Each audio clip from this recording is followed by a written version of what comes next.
Hello, friends. Here's news on the royal families. Today we are going to talk about Kind Carl III and his wife Camilla. As we all know, Carl III just recently became kind, and Camilla respectively just recently became queen consort.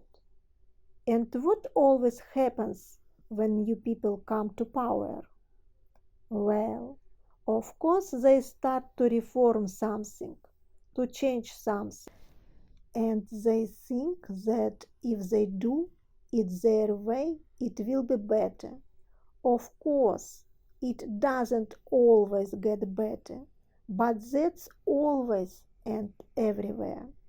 There is even a saying, a new broom sweeps a new way.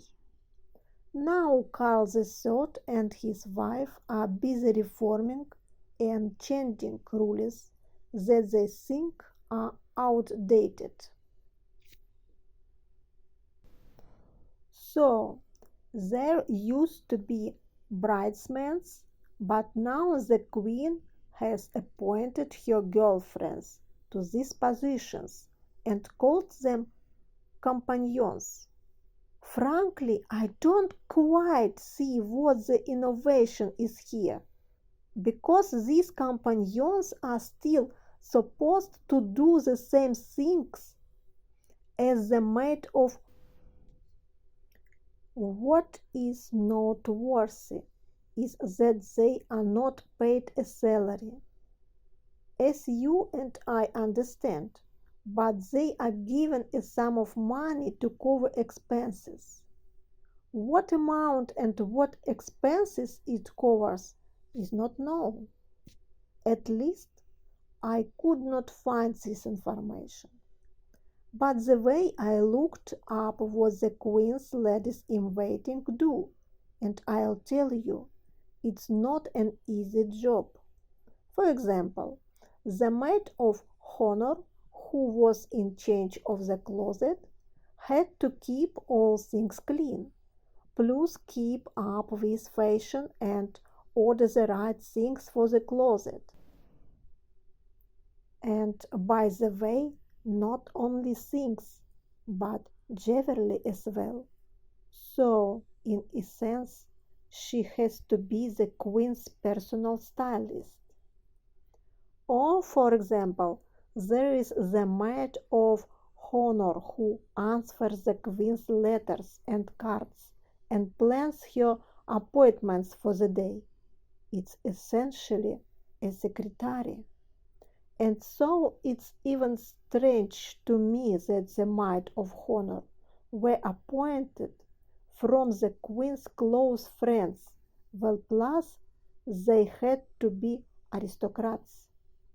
Maybe it has something to do with the fact that the queen is only supposed to have a certain social circle. Let's see who Camilla appointed as her companion. Let me say right off the bat that they are all friends of Camilla's, with whom she has been friends for quite some time. So, Sarah Troughton is Elizabeth's second cousin. Not a bad choice, since she has experience as a bridesmaid. She was a bridesmaid for the Duchess of Kent.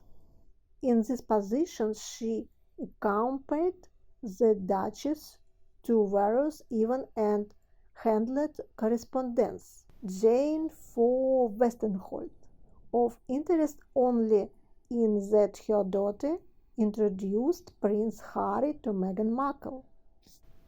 Fiona, Marquise of Lansdowne. She is an interior designer. She may be the one to do the Queen's closet, but that's not certain.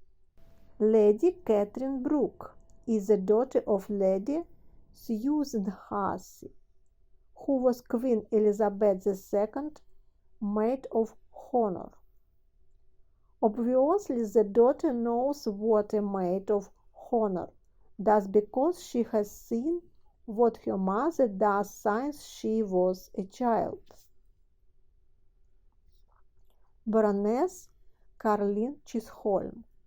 This is even more interesting. The Baroness used to be a conservative member of the House of Lords. Of course, only she accepted Camilla's offer to be her companions. What was it? She had to leave positions behind.